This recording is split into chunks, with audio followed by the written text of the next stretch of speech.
Presiden Joko Widodo baru-baru ini telah menerbitkan peraturan pemerintah pengganti undang-undang atau Perpu nomor 2 tahun 2022 tentang Cipta Kerja atau Ciptaker. Presiden Jokowi mengklaim pada dasarnya keadaan dunia saat ini sedang tidak baik-baik saja.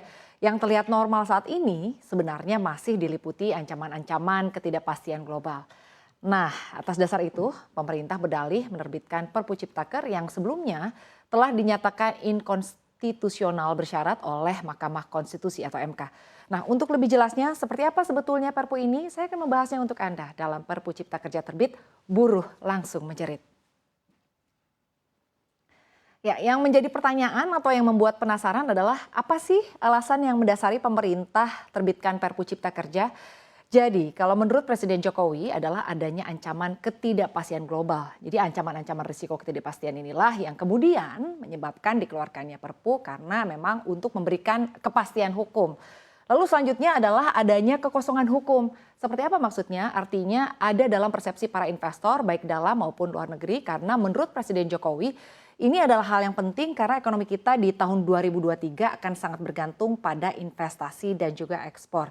Karena itu juga ada keadaan yang memaksa sehingga akhirnya Presiden ini harus mengeluarkan Perpu ini. Salinan dari Perpu Cipta Kerja tersebut kini telah terbit. Perpu itu berisi 1.117 halaman dan ada 189 pasal. Ada beberapa hal yang juga menjadi concern dari Presiden Jokowi, diantaranya adalah untuk mewujudkan tujuan pembentukan pemerintah negara Indonesia dan mewujudkan masyarakat Indonesia yang sejahtera, yang adil dan makmur berdasarkan Pancasila dan juga Undang-Undang Dasar Negara Republik Indonesia tahun 1945, negara perlu melakukan berbagai upaya untuk memenuhi hak warga negara atas pekerjaan dan juga penghidupan yang layak bagi kemanusiaan melalui Cipta Kerja. Lalu selanjutnya dengan Cipta Kerja diharapkan mampu menyerap tenaga kerja Indonesia yang seluas-luasnya di tengah persaingan yang semakin kompetitif dan juga tuntutan globalisasi ekonomi serta adanya tantangan dan juga krisis ekonomi global yang dapat menyebabkan terganggunya perekonomian nasional. Lalu selanjutnya juga ada penyesuaian berbagai aspek pengaturan yang berkaitan dengan kemudahan, perlindungan dan juga pemberdayaan koperasi dan usaha mikro kecil dan juga menengah, peningkatan ekosistem investasi dan percepatan proyek strategis nasional termasuk peningkatan perlindungan dan juga kesejahteraan pekerja. Lalu selanjutnya juga yang menjadi concern Presiden Jokowi juga adalah bahwa pengaturan yang berkaitan dengan kemudahan, pelindungan dan pemberdayaan koperasi dan usaha mikro kecil dan menengah, peningkatan ekosistem investasi dan percepatan proyek strategis nasional, termasuk peningkatan pelindungan dan kesejahteraan pekerja yang tersebar di berbagai undang-undang sektor saat ini belum dapat memenuhi kebutuhan hukum untuk percepatan cipta kerja sehingga perlu dilakukan perubahan.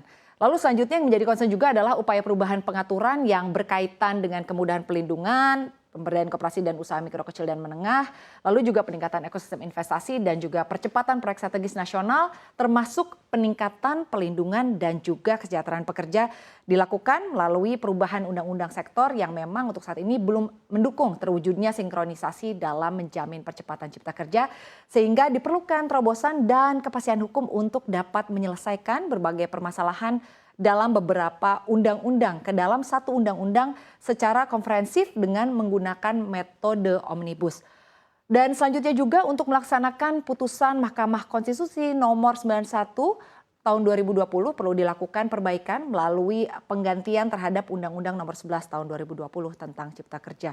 Selanjutnya yang menjadi concern juga adalah dinamika global yang disebabkan terjadinya kenaikan harga energi, lalu juga ada harga pangan, perubahan iklim dan juga terganggunya rantai pasokan atau supply chain telah menyebabkan terjadinya penurunan pertumbuhan ekonomi dunia dan tentunya terjadinya kenaikan inflasi yang akan berdampak secara signifikan kepada perekonomian nasional yang harus direspons dengan standar bauran kebijakan untuk peningkatan daya saing dan juga daya tarik nasional bagi investasi melalui transformasi ekonomi yang dimuat dalam Undang-Undang tentang Cipta Kerja.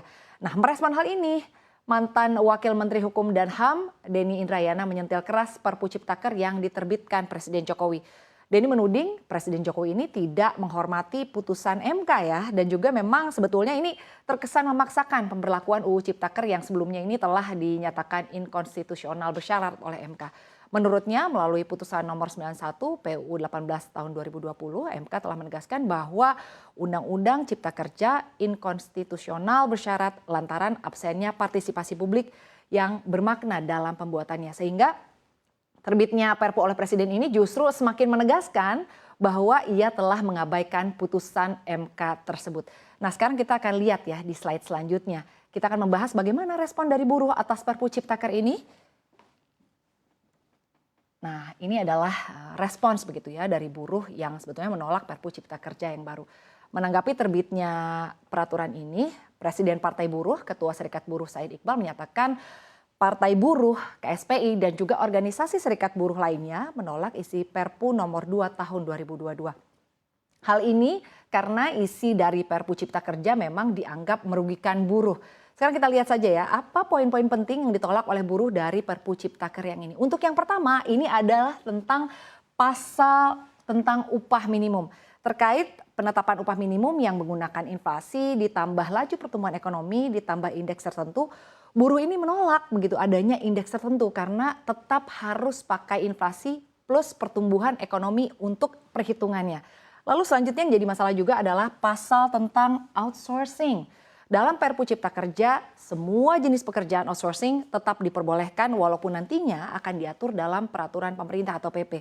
Sementara nih, ada 5 jenis pekerjaan yang diperbolehkan untuk outsourcing dalam UU nomor 13 tahun 2003, yaitu jasa pembersihan, keamanan, jasa minyak dan gas, pertambangan, transportasi, dan juga catering. Lalu selanjutnya yang juga diprotes begitu oleh buruh adalah pasal tentang pesangon. Dalam pasal ini tidak ada perbedaan dengan Undang-Undang Cipta Kerja, maka dari itu diminta untuk kembali mengacu pada Undang-Undang nomor 13 tahun 2003. Lalu yang selanjutnya adalah pasal tentang perjanjian kerja waktu tertentu. Para buruh meminta ada periode atau periode waktu kontrak sesuai dengan Undang-Undang nomor 13 tahun 2003. Kita akan lihat lagi di slide selanjutnya, masih seputar apa yang menjadi keberatan oleh buruh ya. Untuk yang pertama ini adalah pasal tentang PHK. Nah, di antaranya pasal-pasal ini yang menjadi pemberat adalah menginginkannya PHK ini harus izin, harus ada pemberitahuan disetujui atau tidak disetujui dari Pengadilan Hubungan Industrial, bukan langsung pecat begitu saja ya. Lalu selanjutnya yang menjadi hal yang berat juga begitu ya bagi buruh adalah pasal tentang TKA atau tenaga kerja asing. Menurut buruh, TKA buruh kasar atau unskilled worker harus ada izin untuk bekerja. Dan selanjutnya adalah pasal tentang pengaturan waktu tenaga kerja. Buruh meminta kembali mengacu pada Undang-Undang nomor 13 tahun 2003 bahwa pasalnya dalam Perpu Cipta Kerja ini tidak ada bedanya dengan Undang-Undang Cipta Kerja. Selanjutnya ada pasal tentang pelaksanaan cuti. Nah, buruh tetap menginginkan ada istirahat panjang, begitu juga dengan pengaturan cuti harus kembali ke Undang-Undang nomor 3 tahun 2003. Dan yang terakhir ialah pasal tentang sanksi buruh yang meminta untuk kembali mengacu pada Undang-Undang nomor 13 tahun 2003. Nah, apabila usulan dan tanggapan yang tadi sudah saya sebutkan ya tidak direspon oleh pemerintah, artinya Partai Buruh, KSPI dan organisasi serikat buruh lainnya akan melakukan langkah-langkah lanjutan seperti judicial review, langkah gerakan aksi dan juga langkah pendekatan lobby.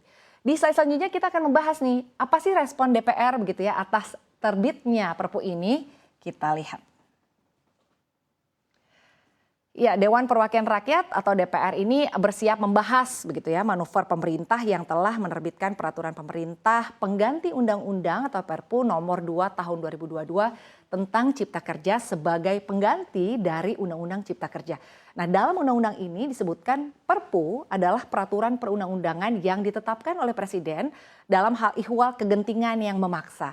Nah, Perpu ini selanjutnya harus diajukan ke DPR dalam masa sidang berikutnya untuk mendapat persetujuan atau penolakan.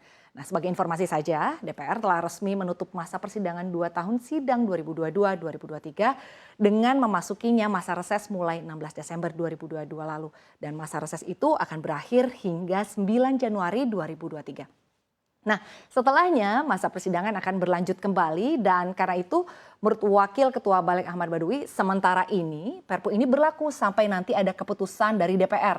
Apakah itu perlu ditolak atau diterima? Dan kalau Perpu itu ditolak ya berarti artinya kita kembali ke pengaturan awal ya. Dan berarti harus dilakukan revisi terhadap undang-undang sebagaimana perintah dari MK. Ya kita lihat saja ya kelanjutannya akan seperti apa nih. Dan juga respon dari DPR kita tunggu sekali begitu ya. Akan seperti apa? Apakah akhirnya Perpu Ciptaker ini akan ditolak atau justru akan diterima? Kita lihat mana yang lebih baik.